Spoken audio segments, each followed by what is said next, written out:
Hola, me da mucho gusto saludarlos. Espero se encuentren muy bien todos.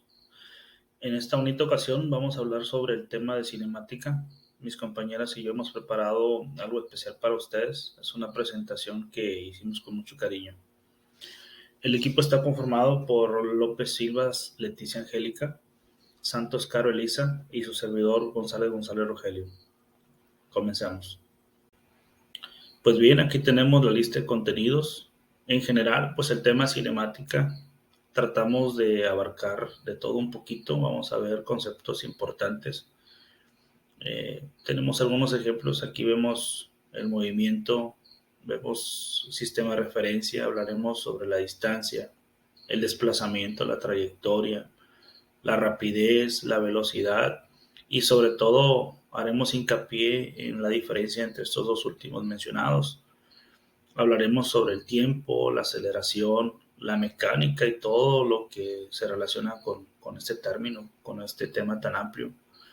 Hablaremos sobre el movimiento circular, sobre el movimiento rectilíneo uniforme acelerado, movimiento en queda libre, movimiento parabólico y sobre todo veremos ecuaciones importantes, veremos fórmulas y algunos ejemplos listos para resolver, sencillos, que creemos que les van a servir para comprender un poquito mejor el tema. En física se entiende por movimiento al cambio de posición que experimenta un cuerpo en el espacio en un determinado periodo de tiempo. Recordemos que todo movimiento depende del sistema de referencia desde el cual se le está observando. El movimiento de los cuerpos se estudia mediante la cinemática y la dinámica, y ambas se integran dentro de lo que es la mecánica. Conforme al tipo de trayectoria que un móvil describe, se puede clasificar el movimiento en las siguientes categorías. Movimiento rectilíneo. Describe un cuerpo cuya trayectoria es lineal y con una velocidad de aceleración paralelas. Suele estudiarse en dos casos puntuales. Movimiento rectilíneo uniforme. Describe un cuerpo que posee velocidad constante, es decir, aceleración nula. Movimiento rectilíneo uniformemente acelerado. Describe un cuerpo que posee una aceleración constante. Movimiento circular uniforme. Describe un cuerpo que se mueve alrededor de un eje de giro, con un radio y una velocidad angular constante, trazando una circunferencia. En este tipo de movimiento, los cuerpos poseen una aceleración en dirección al centro del círculo. Movimiento armónico simple. Describe un movimiento periódico como puede ser el de un péndulo. Movimiento parabólico. Describe un movimiento que traza una parábola. Es el resultante de la composición de un movimiento rectilíneo uniforme horizontal y uno uniformemente acelerado vertical. Un ejemplo de este tipo de movimiento es el que realiza una pelota que se lanza hacia arriba con un ángulo con respecto al punto horizontal. Cuando un cuerpo se está moviendo, decimos que su posición está cambiando con respecto a un punto considerado como fijo. Entonces, un sistema de referencia es el conjunto de convenciones que un observador necesita dentro de un sistema físico o mecánico para poder medir la posición y otras magnitudes físicas de un objeto en estudio. Un ejemplo simple y clásico para entender el uso de los sistemas de referencia se plantea a partir de una nave espacial que despega de la superficie de la Tierra. Para quien la observa desde la superficie, la nave asciende y pronto se pierde de vista, viéndose cada vez más pequeña a medida que se aleja. En cambio, para el piloto es la Tierra la que se queda atrás, alejándose de la nave y volviéndose más pequeña conforme avanza. Para ambos, este movimiento será veloz y lineal, pero para un tercer espectador ubicado en la Luna, el movimiento del cohete puede parecer lento y distante, mínimo, apenas produciéndose, y solo cobrará velocidad a medida que se aproxime a él en su trayectoria. Esta diferencia se debe a que se utiliza un sistema de referencia distinto para cada caso. La distancia en física y en matemáticas es una magnitud escalar que se mide en unidades de longitud y que se puede entender como el camino entre un punto de origen A y un punto de destino B. Dicho trayecto normalmente equivale a la longitud de una recta que une dos puntos. La palabra distancia proviene del latín distantia, conformado por el prefijo dis, que significa divergencia o alejamiento, y el verbo stare, que significa estar. Por eso suele usarse en el lenguaje cotidiano para señalar literal o metafóricamente el espacio o el tiempo que separa a dos sucesos o dos objetos. El desplazamiento se entiende como el movimiento realizado por un cuerpo que se traslada de un lugar a otro. Las personas y la mayoría de los objetos son susceptibles a desplazarse, que es el único modo de cambiar de posición relativa en el espacio. Si se observa que un cuerpo está en un lugar determinado en dos momentos, significa que el cuerpo se ha desplazado. Esta primera definición, que se da desde la física, se usa para contrastarla con la idea de distancia recorrida. Suponiendo que un auto recorrió las calles de una ciudad, se puede ejemplificar ilustrativamente. La distancia recorrida será el total de cuadras que atravesó, doblando las veces necesarias. El desplazamiento vendrá a ser la línea recta que une el lugar donde se encontraba al comenzar con el que se encuentra al finalizar. Por ser una línea que va desde un lugar hacia otro, cuando se habla de desplazamiento se está haciendo referencia a un vector. Tendrá una dirección y un sentido, un módulo y un nombre que describirán el movimiento realizado por el cuerpo, independientemente de la trayectoria que tomó. No hay que confundir la distancia con el desplazamiento. La primera es una magnitud escalar, para cuya medición bastan las unidades de longitud, mientras que el desplazamiento es una magnitud vectorial. Esta diferencia significa que su medición, a diferencia de la distancia, involucra también una dirección, es decir, un sentido. Ambos conceptos pueden diferenciarse si pensamos que la distancia entre un punto A y un punto B es la longitud total recorrida de ir de uno a otro, mientras que el desplazamiento solo tomará en cuenta la distancia en línea recta entre un punto y el otro. También tenemos el término de trayectoria, el cual se puede definir como el conjunto de posiciones intermedias por las que ha transcurrido el cuerpo durante su movimiento o traslación. Dicho de otro modo, es el tipo de curva que el mismo cuerpo describe al efectuar la acción de desplazamiento. Este desplazamiento puede ser de cambio de posición con respecto a un eje y sus debidas coordenadas. Para la mecánica, la trayectoria equivale a los sucesivos lugares geométricos que un cuerpo ocupa mientras éste se mueve. Su determinación depende del lugar desde el cual se realiza la observación. Tenemos varios tipos de trayectoria, en las que pueden destacar las siguientes. La trayectoria rectilínea, la cual tiene lugar cuando el movimiento es unidimensional y puede reducirse a una línea recta. La trayectoria curvilínea, la cual se asemeja a una curva con continuidad y puede ser tridimensional o bidimensional. Y por último, la trayectoria errática, que tiene un lugar cuando la movilización resulta imprevisible y la forma geométrica se vuelve irregular. La rapidez es la variación de distancia en un determinado tiempo como consecuencia del movimiento de un elemento móvil. El término móvil, en este caso, puede abarcar desde una máquina como un automóvil hasta una partícula como un electrón, o bien cualquier otro cuerpo capaz de desplazarse en el espacio. Por ejemplo, si decimos que Flash se mueve por una avenida con una rapidez de 180 km por hora, sabemos que el valor de la rapidez es de 180 y su unidad es kilómetros por hora, pero no sabemos en qué dirección lo hace.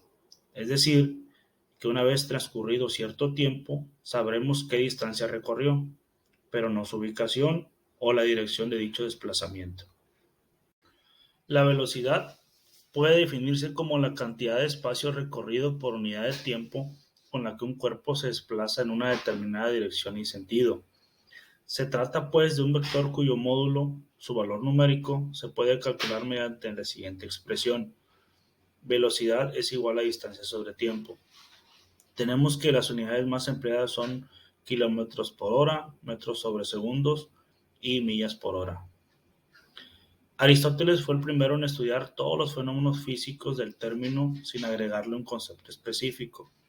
Sin embargo, La primera persona en tener un concepto científico de este término fue Galileo Galilei, quien se dedicó a estudiar el movimiento de los objetos en un plano totalmente inclinado. Esto lo hizo asignando un modelo de unidad de tiempo, por ejemplo, un segundo. Luego cuantificó el intervalo recorrido por un cuerpo en cada unidad de tiempo. De esta manera, determinó que la palabra velocidad no es otra cosa que la variación entre la distancia que se ha recorrido por las unidades de tiempo.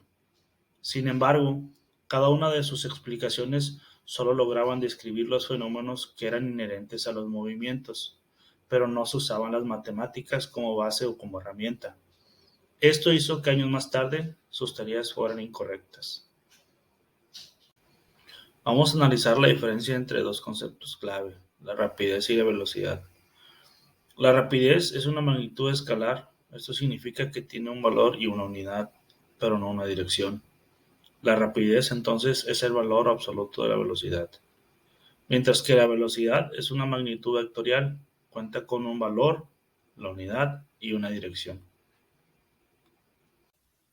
Ahora bien, es muy importante la definición del tiempo, ya que lo vamos a estar usando en diferentes ejercicios, en el cual de manera progresiva veremos cómo aumenta o disminuye el kilometraje. En este caso, el tiempo vamos a considerarlo como una magnitud numérica, la cual se puede usar en minutos, horas o segundos, que también es importante acordarnos sobre la conversión de estos. En cuanto a la aceleración, vamos a llamarlo entonces como un cambio de velocidades, ya sea positivo, el cual se va a manejar como un aumento, o ya sea un número negativo, que en este caso sería una disminución de la velocidad. Puede también tener un cambio de dirección, cambio de rapidez, o puede ser ambos. A continuación veremos una representación gráfica de la aceleración. En la parte superior podemos ver cómo el personaje aumenta. En la parte del medio, cómo el personaje disminuye su aceleración. Y finalmente en la abeja, que ella cambia de dirección. Aunado a algunas de las definiciones que hemos venido estudiando, vamos a ver la rama de la física, que es la mecánica, la cual se encarga de estudiar los movimientos y el equilibrio de los cuerpos. Esta comprende la cinemática, la dinámica y la estática, enfocándonos a continuación en la cinemática. Alguna de las aplicaciones es el estudio en movimiento a escala atómica.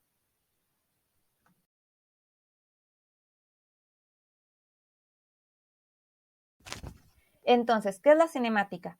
Pues, como mencionábamos, es la parte de la mecánica que estudia los tipos de movimientos sin atender las causas que lo producen. Vamos a ver 4 tipos. El primero, que es el MRUA, segundo, MCUA, caída libre el tercero, y finalmente, movimiento parabólico.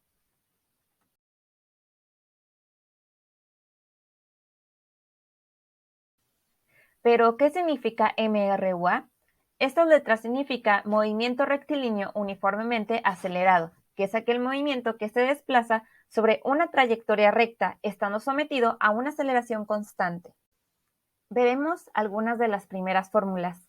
En este caso tenemos la de velocidad final, la siguiente, que es aceleración, tiempo y distancia. En la siguiente diapositiva vamos a retomar distancia porque vamos a ver dos diferentes. Bueno, primero que nada tenemos la letra V, que significa velocidad, ya sea final o inicial, así como la letra T, que significa tiempo. Las unidades que vamos a manejar son metros sobre segundo al cuadrado, así que ojo con las conversiones de horas a minutos, segundos, o puede ser kilómetros a metros. Ahora sí, aquí voy a retomar dos de las fórmulas que vimos anteriormente, solamente para que las podamos comparar. En el caso de aceleración tenemos dos. En algunos de los casos es cuando no nos proporcionan el dato, por ejemplo en la amarilla nos proporcionan el tiempo, pero en la de color naranja no nos dan el dato de tiempo, pero sí nos dan una distancia. Entonces, dependiendo del dato que a ti te estén proporcionando, vas a elegir alguna de las dos fórmulas. Así como en la parte inferior, en la color rojo o verde, es cuando en alguna de ellas te van a proporcionar las dos velocidades, y en la de color verde no te proporcionan la velocidad final, así que ojo cuando vayamos a elegirlas. Toma apunte porque a continuación veremos algunos ejemplos. Resolveremos este primer ejercicio sobre aceleración. Dice lo siguiente: un autobús viaja a una velocidad de 70 km por hora y acelera durante 30 segundos hasta llegar a un límite de velocidad que son de 95 km por hora. Pregunta: ¿cuál fue su aceleración? Aquí podemos detectar nuestros primeros datos, que son 3. Vamos a pasar a ordenarlos en esta columna. La velocidad inicial va a ser el de 70 km por hora, que es con lo que inicia. El siguiente dato es la velocidad final, que serían los 95 km por hora. ¿Cuánto tiempo transcurre? Son 30 segundos. Pregunta: ¿cuál es la aceleración que obtuvo? Vamos a tener ese dato con la ayuda de esta fórmula. Pero antes de iniciar vamos a observar nuestras unidades. Recuerda que en la teoría mencionamos que la unidad que se va a manejar es metro sobre segundo al cuadrado o simplemente metro sobre segundo, que es lo que nos importa ahorita en este momento. Por lo tanto, voy a obtener o voy a tomar estos dos datos y lo vamos a convertir. Recordando las equivalencias. Si tengo 1 kilómetro en la parte superior, voy a empezar desde abajo, que 1 kilómetro es equivalente a 1000 metros. Luego voy a colocar del otro lado el tiempo. Si está abajo la hora, voy a empezar desde arriba. Una hora es equivalente a ¿cuántos segundos? 3600 segundos. Con esto ya tengo mis datos y paso a multiplicar como de manera directa, ¿no? Que sería 70 por 1000 es igual a 70.000. Todo esto sobre 1 por 3600, pues es 1. Y la parte de abajo del 70 también hay un 1 imaginario, entonces quedaría de la siguiente manera. Ahora, ¿qué pasa con las unidades? Vamos a eliminar kilómetro con kilómetro, hora con hora, y nos queda metros sobre segundo. Realizo la operación final y me queda que son 19.44 metros sobre segundos. ¿De acuerdo? Ahí tenemos el primer dato. Vamos a realizar exactamente lo mismo con la otra parte. Entonces serían los 1000 metros. Abajo dijimos que es 1 kilómetro. Si está hora abajo, empiezo desde arriba. Una hora sobre 3600. Realizamos la multiplicación, que sería 95.000 sobre 3600. Y esto es igual a 26.38 metros sobre segundo. Ya que tenemos ambas operaciones realizadas, pasamos finalmente con la sustitución en la fórmula. Me dice que primero va la velocidad final, que es el de 95, el de 26.38 metros sobre segundos, menos la velocidad inicial, que es de 19.44 metros sobre segundo, todo esto dividido entre el tiempo, que son 30 segundos.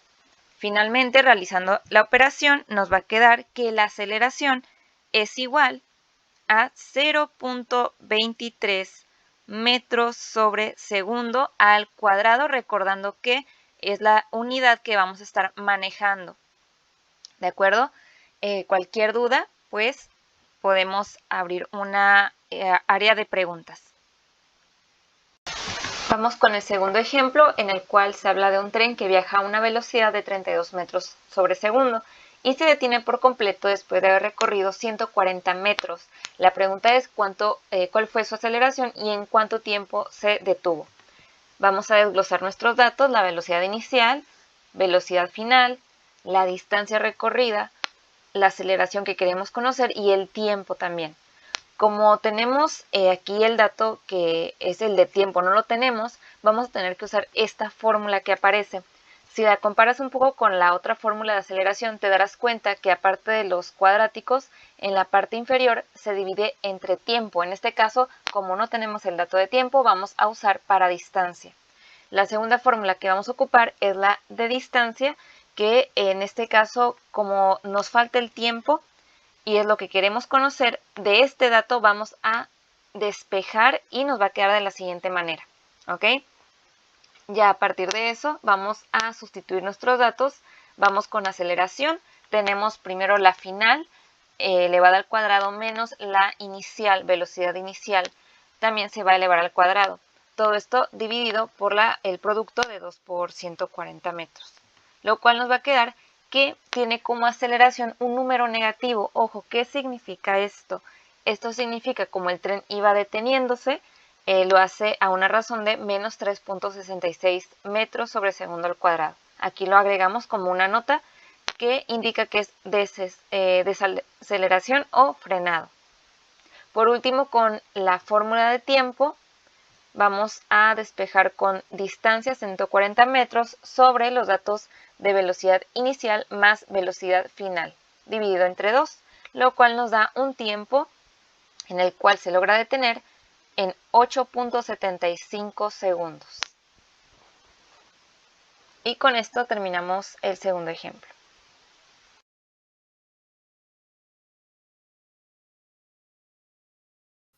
Ya estamos en el segundo tipo de movimiento, el cual es el MCUA, movimiento circular uniformemente acelerado, o también se le conoce como movimiento circular uniformemente variado.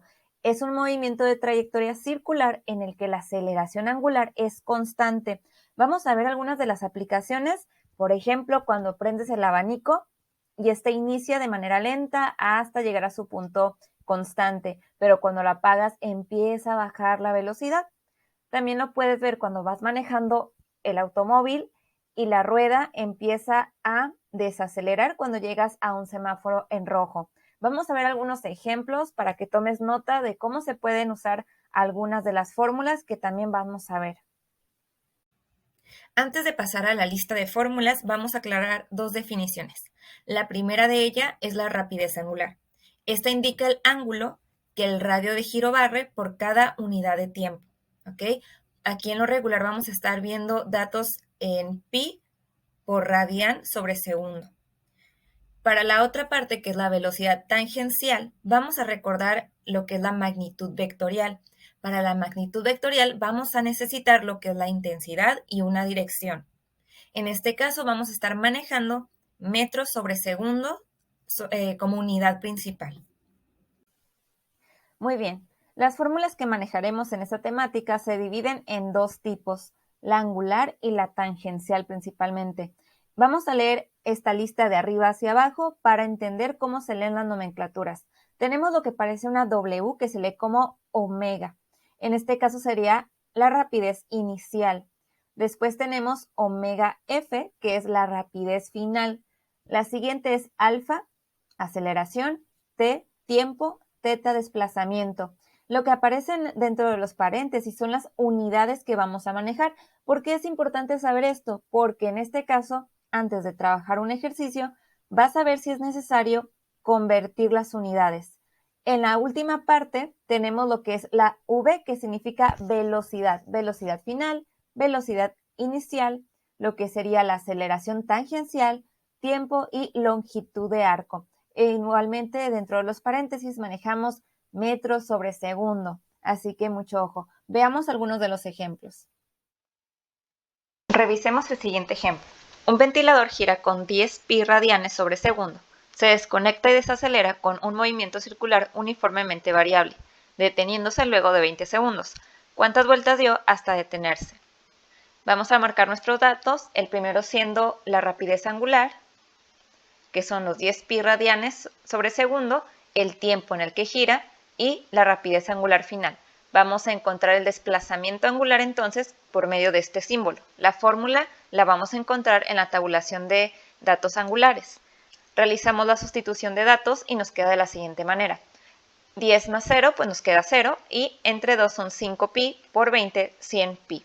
Esto sería el desplazamiento. Ahora viene la conversión para ver cuántas vueltas da durante ese tiempo. Tenemos en nuestra tabulación la columna de vueltas y columna de radianes. Si una vuelta es equivalente a 2 pi, esto quiere decir que 100 pi sería multiplicado por 1 entre 2 pi, por lo cual nos quedaría de la siguiente manera descrita. Podemos eliminar, o se vuelve la unidad más bien, lo que son pi entre pi, y nos queda 100 por 1, 100 entre 2, 50 vueltas. Este es el resultado. Hola, soy Leticia López y yo les voy a hablar sobre los dos siguientes tipos de movimientos, que es caída libre y tiro parabólico. Iniciaré explicando el término de caída libre. Para ello debemos recordar que desde niños hemos visto que los objetos caen más rápido unos que otros. Incluso algunas especies de seres vivos han desarrollado estrategias para la supervivencia que les permiten caer de distintas formas. Tal es el caso como el de las ardillas voladoras. Bueno, si estos cuerpos o especies logran reducir la fricción o fuerza que se opone al movimiento con el medio que los rodea, por ejemplo el aire, y mientras no se aplique otras fuerzas sobre el objeto más que su propio peso, se dice que están en movimiento en caída libre. También este tipo de caída lo podemos ver en las películas, cuando Spider-Man se lanza desde lo alto de un edificio. Al caer un cuerpo libremente, este adquiere un movimiento acelerado. Dicha aceleración se llama aceleración de la gravedad y se representa con la letra g. Si la distancia no es grande, esta aceleración permanece constante durante la caída y su valor en la Tierra es de 9.81 metros sobre segundo al cuadrado, que de acuerdo con Galileo Galilei, en condiciones de vacío perfecto, todos los cuerpos caen al mismo tiempo, independientemente de su forma y su masa. Ahora veremos las ecuaciones de caída libre. Puesto que la aceleración gravitacional es constante, se utilizan las mismas ecuaciones del movimiento, pero con la condición de que ya conocemos el valor de la aceleración, o sea, g, que se sustituye en las ecuaciones por la variable a, que significaba aceleración. En los problemas relacionados con caída libre, es importante determinar la dirección. Si el movimiento es descendente, o sea, va hacia abajo, se toma el valor de la gravedad como positivo, ya que los cuerpos tienden a caer por efecto de la gravedad y son atraídos hacia el centro de la Tierra. Si el movimiento es ascendente, o sea, hacia arriba, se toma un valor de gravedad como negativo, ya que va en sentido contrario al de la gravedad. Por lo tanto, las fórmulas utilizadas para caída libre quedan de la siguiente manera, donde v significa velocidad, ya sea final o inicial, d distancia, h altura, t tiempo y g gravedad. Es importante resaltar que cuando resolvemos este tipo de ejercicios, si se suelta un objeto, no se le está imprimiendo ninguna velocidad. Por lo tanto, su velocidad inicial sería 0, ya que parte del reposo, a menos de que se especifique que se está lanzando con cierta velocidad que tomaría el valor de velocidad inicial. Ahora se presenta un problema sobre caída libre.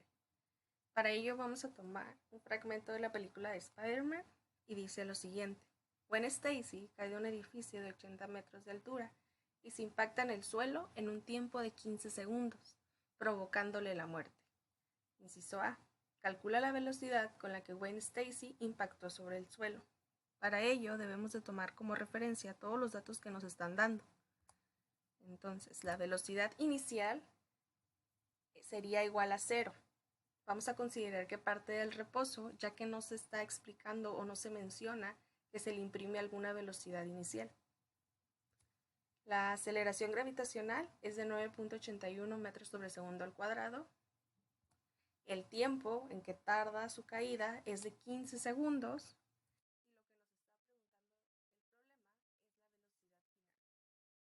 La fórmula que vamos a utilizar es velocidad final es igual a gravedad por tiempo más velocidad inicial. Ahora vamos a sustituir cada uno de esos valores y nos queda de la siguiente manera. Velocidad final es igual a 9.81 multiplicado por 15 segundos más velocidad inicial. Como mencionábamos, la velocidad inicial es igual a 0, por lo que podemos eliminar este término. Ahora, considerando las unidades, el segundo del tiempo se va a ir con un segundo de la aceleración. Y ahora sí, multiplicamos 9.81 por 15 y nos da 147.5 metros sobre segundo. Por lo tanto, Gwen Stacy impactó sobre el suelo a una velocidad de 147.5 metros sobre segundo. Un movimiento contrario a caída libre se le llama tiro vertical y puede verse cuando un objeto es lanzado hacia arriba.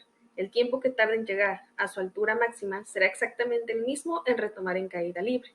Cuando el objeto alcanza su altura máxima, su velocidad final es cero, debido a que se trata de un movimiento uniformemente desacelerado, ya que el factor principal para que el objeto frene paulatinamente es la gravedad, mismo factor que está implícito en caída libre. El cuarto tipo de movimiento de la cinética es tiro parabólico. Cuando un objeto es lanzado hacia arriba y este no tiene una fuerza de propulsión propia, se le da el nombre de proyectil y realiza un movimiento denominado tiro parabólico. Existen dos tipos de tiro parabólico: el horizontal, que se caracteriza por la trayectoria curva que sigue un objeto al ser lanzado horizontalmente al vacío, y el oblicuo se caracteriza porque la trayectoria que sigue un objeto lanzado forma un ángulo con el eje horizontal. El movimiento del objeto lanzado por este tipo de movimiento se moverá en el plano X y Y. Por eso, al tratar un problema donde hay tiro parabólico, será indispensable elegir el sistema de coordenadas, puesto que el eje Y debe ser vertical y positivo. Las ecuaciones que se utilizan para tiro parabólico son las mismas fórmulas que en las de aceleración, con las mismas consideraciones, además de las siguientes fórmulas, donde v significa velocidad, ya sea inicial o final, así como también debemos ver los componentes, como mencionaba, horizontal y vertical de la velocidad. Ahora agregaremos dos subíndices, que es x para el eje horizontal y y para el vertical. También podemos determinar el tiempo en subir del objeto, de bajar, y también podemos determinar el tiempo que llevaba en ciertos momentos en el aire. La rapidez del proyectil en cualquier instante también puede ser calculada con la fórmula inferior, así como también el ángulo formado en el eje X. A continuación se muestra uno de los ejercicios sobre tiro parabólico. Para ello tomaremos como referencia a uno de los arqueros más famosos de Marvel. Y el problema dice lo siguiente: desde lo alto de una torre de 100 metros de altura, el arquero dispara una flecha horizontalmente con una velocidad de 150 metros sobre segundo. Calcula cuál es el tiempo que tarda en llegar al piso, la distancia que recorre la flecha desde el momento de ser lanzada, así como con qué velocidad llegó al piso. Debemos recordar que estos tipos de ejercicios se hacen en dos dimensiones, la dimensión X y Y. Aquí se muestra un dibujito que marca más o menos cómo sería la trayectoria de esta flecha. Ahora vamos a analizar cada uno de los datos que nos da el problema. Recordando que dice que la flecha es lanzada horizontalmente, entonces la velocidad inicial en X será de 150 metros por segundo. La velocidad en Y sería de 0 metros por segundo y la altura de donde es lanzada esa flecha es de 100 metros y se encuentra en el eje Y. La gravedad es de 9.81 metros por segundo al cuadrado y nos pregunta el tiempo, la distancia y la velocidad final de la flecha. Vamos a utilizar las siguientes fórmulas. La primera es para calcular el tiempo en el que tarda la flecha en bajar, que es raíz cuadrada de 2y sobre g. La segunda es para calcular la distancia que recorrió la flecha. Y la tercera es para calcular la velocidad en y. La última es para calcular la velocidad que llevaba la flecha al momento de llegar al piso. Debemos recordar que como estamos en dos planos, debemos calcular la velocidad en X y en Y también. Bueno, si sustituimos cada una de estas fórmulas nos queda lo siguiente. El tiempo en el que tarda la flecha en bajar es de 4.51 segundos. La distancia que recorrió es de 150 metros por segundo multiplicado por 4.51 segundos. Segundo por segundo en un sistema de unidades se elimina y nos queda 676.5 metros. La velocidad en y, debemos recordar que vamos a utilizar la velocidad inicial en y, que de acuerdo al dato o a los datos que nos da el problema es 0, por lo tanto este término se cancela y nos queda 9.81 metros por segundo al cuadrado por 4.51 segundos, dándonos un resultado de menos 44.24 metros por segundo.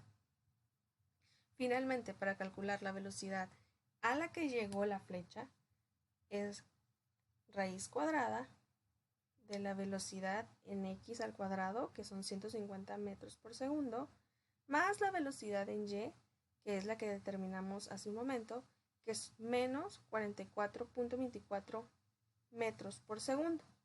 Si sacamos raíz cuadrada de esta suma, nos da 156.38 metros por segundo.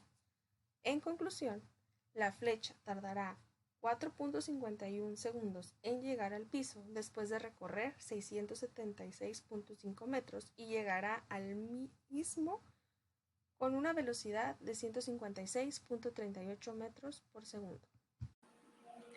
Aquí les compartimos nuestras referencias bibliográficas para la realización de esta presentación. A nombre de mis compañeros y mío, les agradecemos su atención.